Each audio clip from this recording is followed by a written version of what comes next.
Olá! Iniciaremos uma série de estudos sobre a história do cristianismo. Nessa primeira fase, faremos uma breve análise do judaísmo. Que Jesus nos abençoe e possamos ter um ótimo aprendizado juntos. Muito obrigado.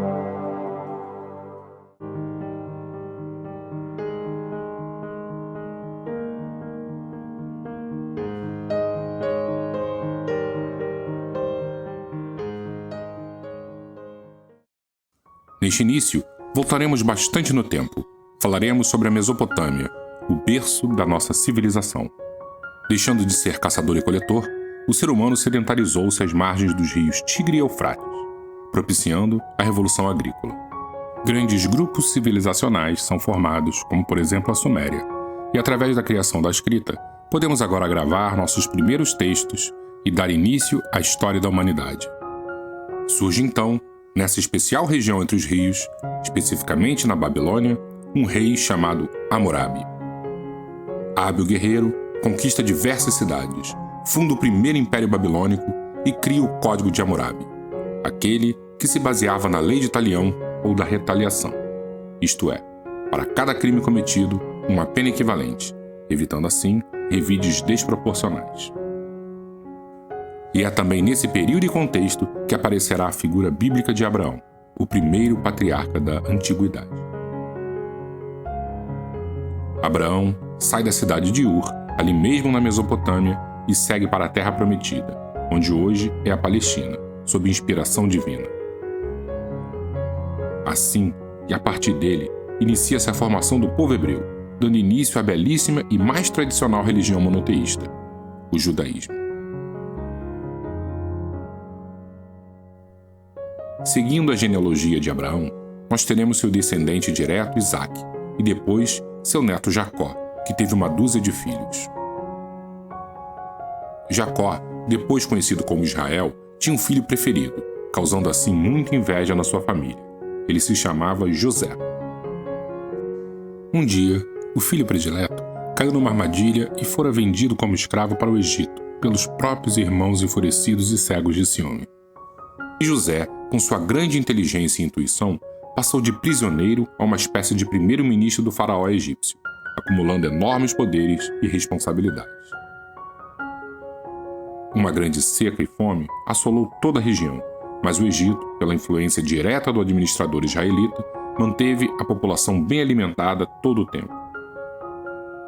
Infelizmente, o caos visitou diversos lugares neste mesmo período, principalmente a região da Canaã, também conhecida como Terra Prometida, onde o povo hebreu habitava, fazendo com que eles fugissem da miséria e fossem tentar refúgio justamente na misericórdia do seu irmão vitorioso.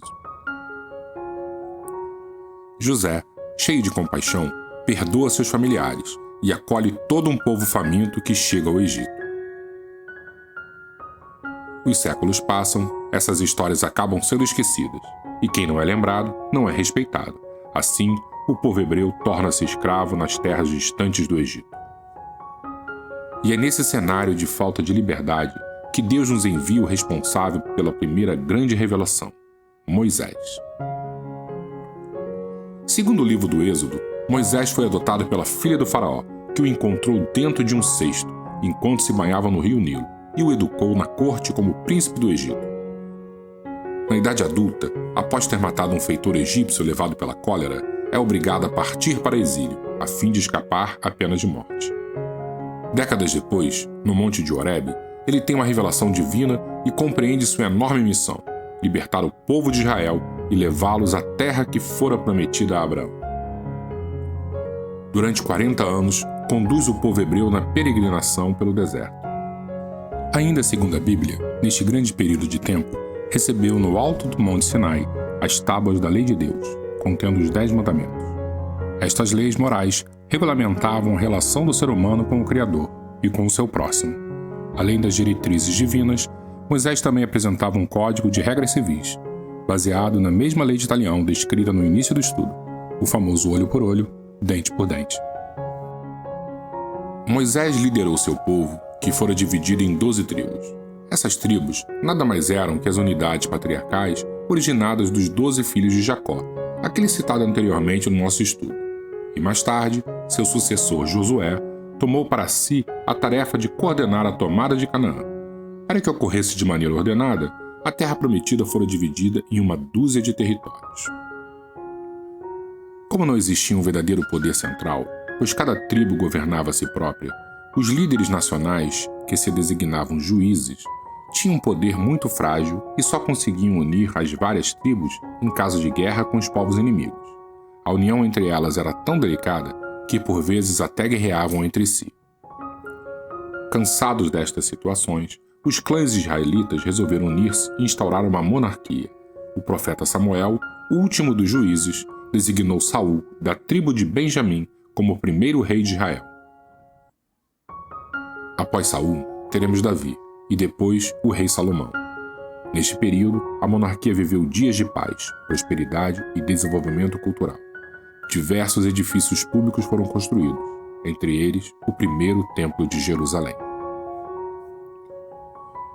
Com a ascensão ao poder do filho de Salomão, Roboão, por volta de 930 a.C., a monarquia fragmenta-se em duas partes: o reino de Israel, que abrangia as cidades de Siquém e Samaria, no norte, e o reino de Judá, em cujo território estava Jerusalém, ao sul.